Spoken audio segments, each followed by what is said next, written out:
안녕하십니까. 오늘 이야기가 있는 법구경 명상은 개송 46번 서가족을 몰살시킨 위두다바입니다. 부처님이 열반에 드시기 3, 4년 전부터 마음 아픈 일이 주변에서 많이 일어나는데요. 그 중에서도 오늘의 이야기는 노예 자식이라는 비웃음을 받고 원한을 갚고자 서가족을 몰살시킨 위두다바 이야기입니다.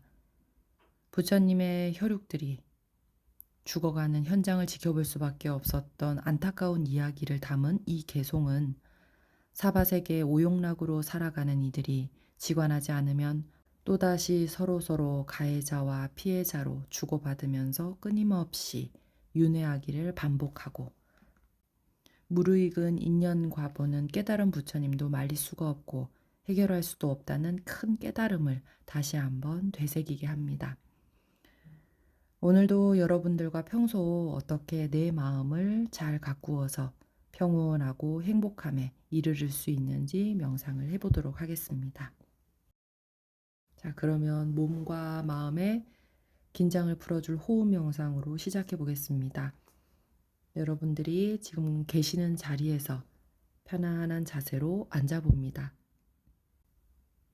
바닥이나 소파에 앉으셔서 내 몸과 다리에 닿아지는 감각을 알아차리면서 자세를 편안하게 잡아봅니다.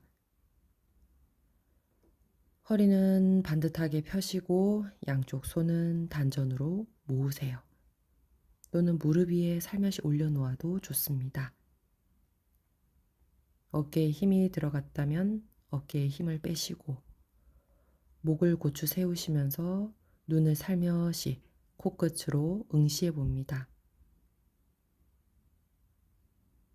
마지막으로 입안의 혀는 입천장에 살며시 붙이고 심호흡을 깊이 들어 마셨다가 깊이 내쉬어 줍니다.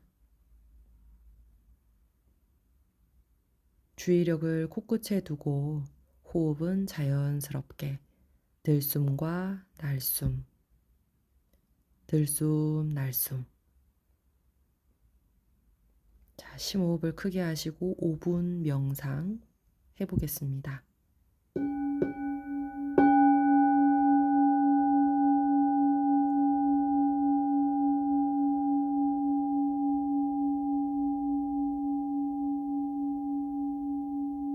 호흡을 편안하게 하시고 코끝에 주의력을 두시면서 콧구멍 입구와 윗입술에 고정을 하고 들숨 날숨을 지켜봅니다.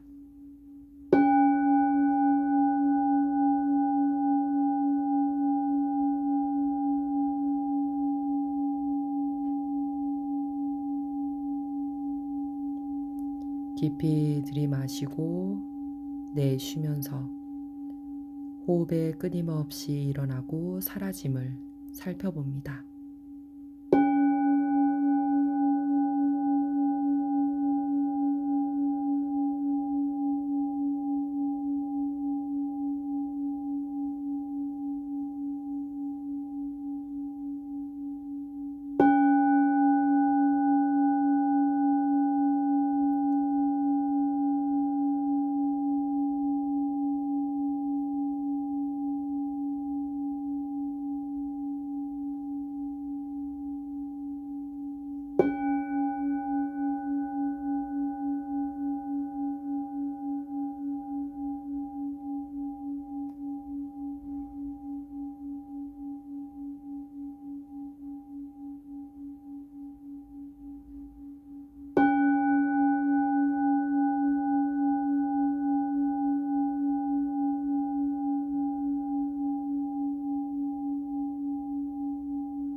이제 호흡은 내려놓고 몸과 마음 관찰을 한번 해볼까요? 몸의 부분적인 느낌과 감각들, 혹은 지금 이 순간 내 마음속에서 일어나고 사라지는 생각과 느낌을 호흡과 함께 있는 그대로 알아차리시면 됩니다.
이제 호흡은 내려놓으시고 법구경 명상, 마음 관찰을 한번 해봅니다.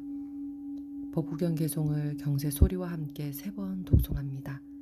여러분들의 마음 관찰에 함께 해봅니다.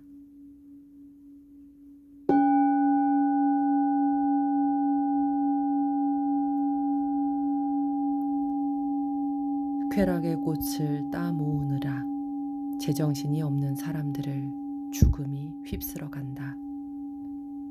깊이 잠든 마을을 홍수가 휩쓸고 가듯이.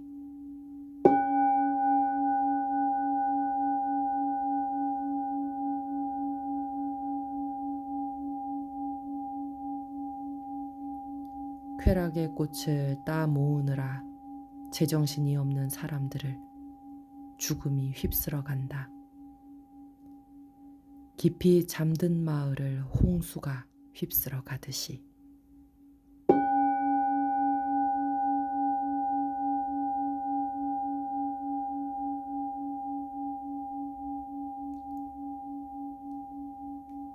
쾌락의 꽃을 따 모으느라 제정신이 없는 사람들을 죽음이 휩쓸어 간다. 깊이 잠든 마을을 홍수가 휩쓸어 가듯이.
보온 명상 개송의 뜻에 한번 집중해 보셨는지요?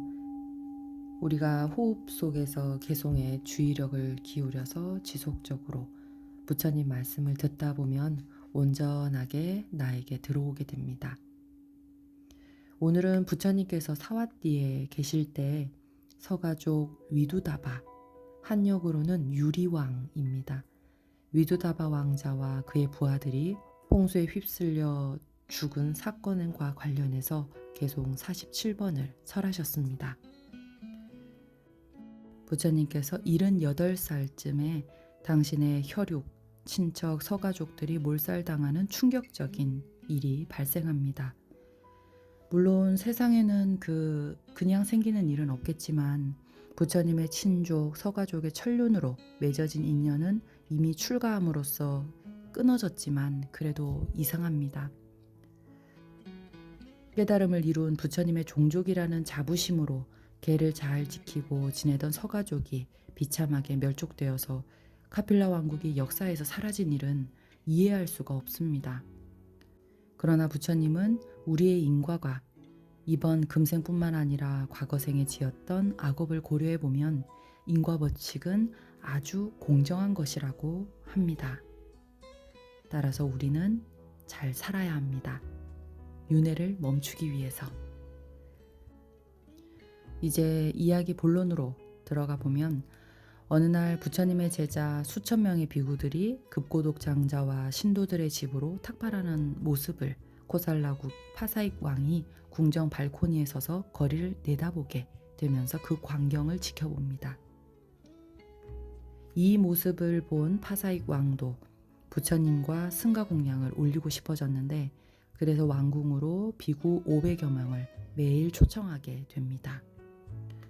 부처님은 매일 어느 한 집만을 갈 수는 없었기 때문에 아난다에게 책임을 지고 다른 스님들을 모시고 매일 왕궁으로 공양을 하도록 지시를 합니다. 첫날에는 왕이 직접 나서서 손수정성스럽게 또 공양도 올리고 했지만, 며칠이 지나자 공양간에 파사익 왕은 나타나지도 않고 소홀해지기 시작합니다. 그러자 스님들도 하나 둘씩 다른 집으로 탁발을 나갔고, 결국에는 왕궁에 오던 모든 비구들이 떠나가 버리면서 회행하게 남은 아난다 장로 혼자서 공양을 받게 된 일이 생깁니다. 이렇게 부처님 제자들에게 믿음을 잃은 파사익 왕은 그 신뢰를 회복하기 위해서 방법을 짜냅니다. 결국 부처님의 혈통 서가족 처녀를 후궁으로 맞아들인다면 스님들이 왕궁을 방문할 때마다 왕은 부처님의 친척이다, 이렇게 생각하면서 들어올 것이다. 그러나 이 한 생각이 서가족을 멸망하기까지 이르러가는 인과연기를 보여주는 사건인데요. 결국 코살라국 파사익 왕은 사신을 보내어서 서가족 혈통의 딸을 보내라 라고 요청을 하는데, 카필라국 서가족들은 자신들의 순수한 혈통, 고귀한 혈통에 자부심이 대단해서 모두들 회의를 하면서 걱정하기에 앞섭니다. 그렇지만 당시 대국이었던 코살라국의 요청을 정면으로 반대할 수 없어서 그때 부처님의 사촌이자 서가족의 마지막 왕이었던 마하나마 왕의 제안으로 그때 신부는 노예지만 하녀의 딸 와사바 까띠아라는 16살 소녀를 서가족으로 분장시켜서 혼인성사를 무사하게 마치게 됩니다. 파사익 왕은 후궁으로 맞이했던 와사바 까띠아를 지극히 사랑했어요. 얼마 되지 않아서 황금빛 몸을 가진 건강한 아들까지 낳았고요. 그 아들이 바로 위두다바 태자였습니다. 왕은 부처님 혈육이라고 부처님께서 좋아하실 것이라 생각하면서 어린 아이인데도 불구하고 장군으로 임명합니다. 위두다바는 왕자 교육을 받으면서 자라났는데 7살이 되었을 때 다른 왕자들은 외가에서 코끼리 장난감, 말 장난감 이렇게 많은 선물을 받는 것을 보고 어머니에게 묻습니다. 왜 나는 외가에서 선물을 아무도 보내지 않느냐고. 하지만 태생을 비밀로 했던 엄마도 사실 한두 번은 얼버무리면서 위두다바를 키웠는데, 위두다바가 어느 정도 커서 16살이 되자 이제는 외가를 방문하게 될 수밖에 없습니다. 미리 서가족들은 위두다바가 카필라성에 온다는 소식을 전해 듣고 노예의 자식에게 우리의 아들, 딸들을 인사 올리게 할 순 없다, 이렇게 해서 어린 왕자들과 공주들을 시골로 보내버립니다. 때마침 부하들을 이끌고 카필라성에 도착했던 위두다바는 인사를 하고 서가족들에게 최고의 후한 대접을 받게 됩니다. 위두다바는 왕자와 공주들이 없는 횡한 왕실 객사에서 며칠간 머무르고 떠나는 날에 위두다바의 호위병 중 한 명이 어떤 궁녀가 위두다바가 앉았던 자리를 우유와 물로 닦으면서 했던 모욕적인 말을 듣게 됩니다. 이 자리는 노예 여인의 자식이 앉았던 자리다. 이렇게 궁녀가 경멸하는 말을 듣고 놀라운 사실에 이 부하들도 소동이 일어납니다. 자신을 노예의 아들이라고 여겼던 서가족에 대한 위두다바의 분노로 무시무시한 복수를 맹세하지요. 서가족들은 내가 앉았던 자리를 우유와 물로 씻었다. 나는 서가족들의 목을 쳐서 그 자리를 피로 반드시 씻어버리겠다. 이렇게 위두다바 왕자가 사와띠로 돌아오자 신하들은 이번 일을 파사이 왕에게 보고를 합니다. 이때 왕 또한 격분해서 위두다바 왕자와 왕비에게 주었던 모든 명예를 바로 박탈합니다. 그렇게 해서 거리에 내앉게 된 위두다바의 치욕과 분노는 더더욱 한이 되어 자리 잡게 됩니다. 며칠 후에 부처님도 이 사실을 왕에게 듣고는 왕을 타이릅니다. 서가족이 그렇게 거짓말을 한 것은 옳은 일은 아니다. 하지만 와사바 까띠아는 파사이 왕의 딸이기도 했다. 더욱이 성수를 뿌리면서 관정식을 거쳐 왕비에 책봉되었고 또 위두다바는 파사이 왕의 아들이니 어머니 쪽 가계와는 무관하다. 옛부터 현자들은 사회적 계급을 정하는 것에 오직 아버지 쪽 가계이다. 이렇게 서가모니 부처님의 설법으로 파사이 왕은 그제서야 기분이 나아졌고 위두다바를 다시 예전의 신분으로 복권시켰어요. 그러나 위두다바는 언제고 다시 반드시 서가족에게 이 굴욕적인 일을 안갚음할 것이라고 벼르고 있었죠. 어느 날 파사이 왕은 말라족 출신 반둘라를 군의 사령관으로 두었는데 반둘라가 재판정에서 부정한 판결을 받아 패소한 이들을 슬기롭게 공명정대한 판결로 재판관들의 부정부패를 바로 잡게 됩니다. 그러자 그때 해고당했던 타락한 판사들은 그동안에 뇌물을 챙겼던 그 뇌물을 이제는 챙길 수 없게 되자 신하들 사이에서 이간질을 하면서 반둘라가 파사이 왕에게 역모를 꾀한다는 모함을 하게 됩니다. 그런데 파사이 왕도 이 말을 듣고 경솔한 판단으로 바로 반둘라와 그의 아들 32명을 모조리 몰살시켜버립니다. 그러나 뒤에 파사이 왕도 자신의 잘못했던 잘못을 알게 된 파사이 왕은 그 공명정대했던 반둘라를 죽였던 죄책감에 후회하면서 반둘라의 조카를 바로 사령관으로 임명합니다. 하지만 조카는 자신의 삼촌 반둘라가 억울하게 처형되었다는 것을 알고 또 기회를 엿보게 됩니다. 이때 부처님은 서가족의 작은 마을 울룸바에 머물고 계셨는데요. 파사이 왕이 그곳에 부처님을 찾아뵙고 법문을 듣는 동안 왕위를 찬탈합니다. 이미 신하들은 위두다바의 편에 섰게 됐죠. 뒤늦게 이 사실을 알고 당황했던 파사이 왕은 조카 아자타 사뚜 왕에게 군대를 빌려서 도움을 청하고자 바로 말을 타고 달려갔습니다. 하지만 너무 해질녘 뒤늦게 도착해서 성문이 굳게 닫혔거든요. 그러나 자기를 상징하는 왕을 상징하는 물건이 아무것도 없었기 때문에 닫힌 성문을 열어달라고 할 수도 없고 결국 허술한 객사에서 시녀 한 명과 함께 있다가 탈진한 상태로 죽어버립니다. 한때는 나라를 통치했던 대국의 코살라국의 왕 파사이 왕도 이제는 보호자도 없이 외딴 곳 허술한 객사에서 시녀의 무릎에서 죽었으니 이에 얼마나 통탄할 일입니까? 이렇게 코살라국의 왕이 된 위두다바는 옛날의 모욕을 기억합니다.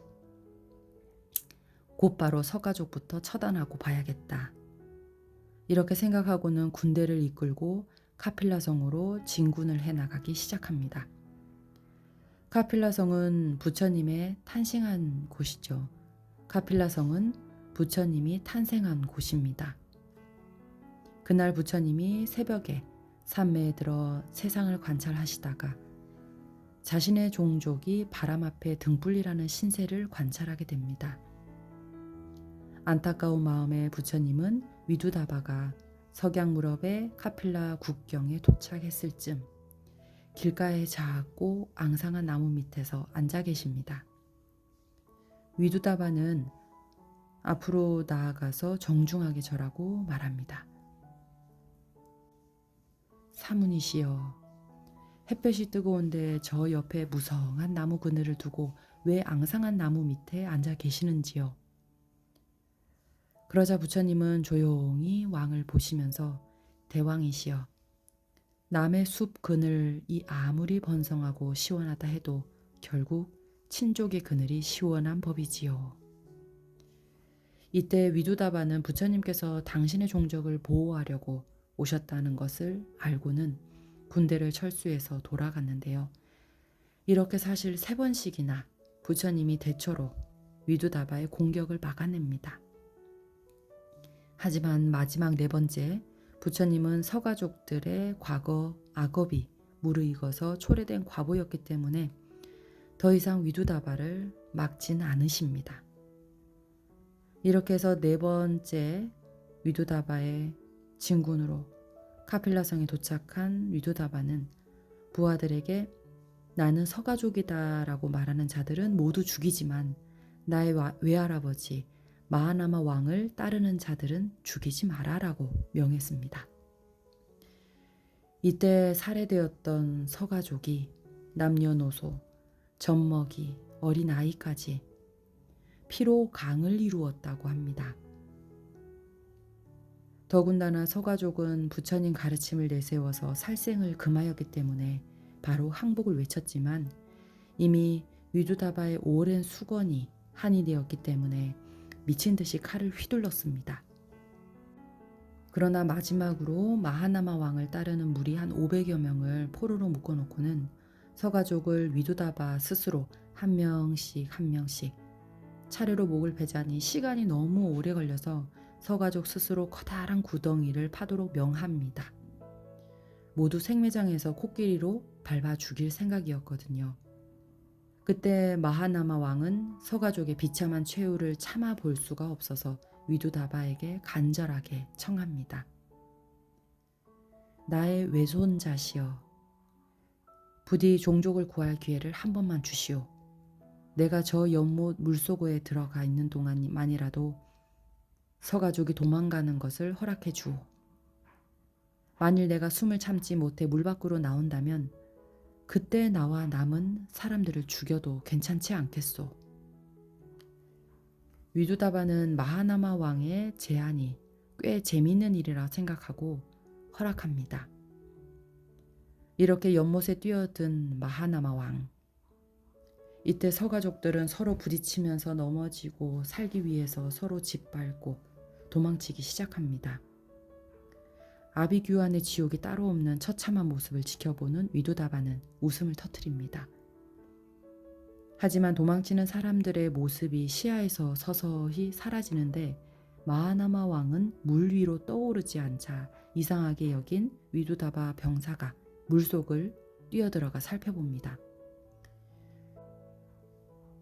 이때 마하나마 왕은 자신의 머리를 풀어서 호수 물속의 나무 뿌리에 묶고는 단단한 나무를 부둥켜 안고 죽어 있던 겁니다. 이렇게 보고를 받은 위두다바는 외할아버지의 투혼에 그냥 이쯤하고 군사를 돌려서 본국으로 돌아가게 됩니다. 어느덧 해질녘 강에 도착을 하게 됩니다. 날이 어두워지고 이제 지친 피로감에 위두다바는 막사를 치고 병사들에게 야영을 하라고 명령을 합니다. 이때 모두가 잠든 한밤중 갑자기 난데없이 폭우가 끊임없이 쏟아져서 불어난 강물로 홍수가 되어서 강가 모래사장에 자고 있었던 위두다바와 병사들이 순식간에 물속으로 떠내려가 버립니다. 이 서가족의 몰살과 또 몰살을 했던 위두다바의 죽음, 이 두 비참한 사건을 두고 부처님 제자들도 말이 많았습니다. 서가족들의 죽음은 이치에 맞지 않는다. 부처님 종족들은 스스로 계를 지키고 선행복덕을 쌓았는데도 이들이 칼에 베이고 살해당하는 것은 인과 법칙에 맞지 않는다는 것이죠. 그러나 부처님은 비구들에게 말씀하십니다. 비구들이여, 모든 일이 일어나는 데는 다 이유가 있다. 서가족을 금생만 보고 이야기하는 것은 공정하지 못하다. 하지만 과거 생에 그들이 지었던 악업을 고려해 보면 인과법칙은 아주 공정한 것이다. 서가족은 과거 생에 강물에 독약을 풀어서 많은 물고기를 죽였었다. 그리고 위도다바가 서가족을 모두 학살하고 자신의 욕망을 채우기도 전에 그와 부하들은 모두 홍수에 휩쓸려 바다로 떠내려간 것 또한 중생들의 욕심으로 만들어진 인과 연기가 역연하다는 것을 말씀하시면서 다음의 개송을 읊으십니다. 쾌락의 꽃을 따모으느라 제정신이 없는 사람들을 죽음이 휩쓸어 간다. 깊이 잠든 마을을 홍수가 휩쓸고 가듯이. 이렇게 오늘의 이야기는 서가족의 멸망에 대한 다소 무거운 이야기였는데요. 아무리 부처님이 태어나신 혈통, 서가족이라 할지라도 세상의 이치는 악업의 과보가 무르익으면 깨달은 부처님도 막을 수 없다고 합니다. 여러분 지금 어떻게 지내고 계시는지요? 현재 나의 모습은 과거에 쌓아놓은 씨앗이라고 합니다. 한 번의 자존심을 건 분노가 온 세상을 활활 불태웁니다. 나의 한 생각이 연기를 만들고 또 많은 과보를 낳고 끊임없는 윤회를 반복시키게 됩니다. 따라서 매 순간순간 깨어있음, 매 순간순간 알아차림 명상을 하시면서 나를 비우는 습관을 오늘도 한번 드리도록 합니다. 오늘은 이쯤으로 마지막 개송을 한 번 더 독송하고 명상을 마치도록 하겠습니다.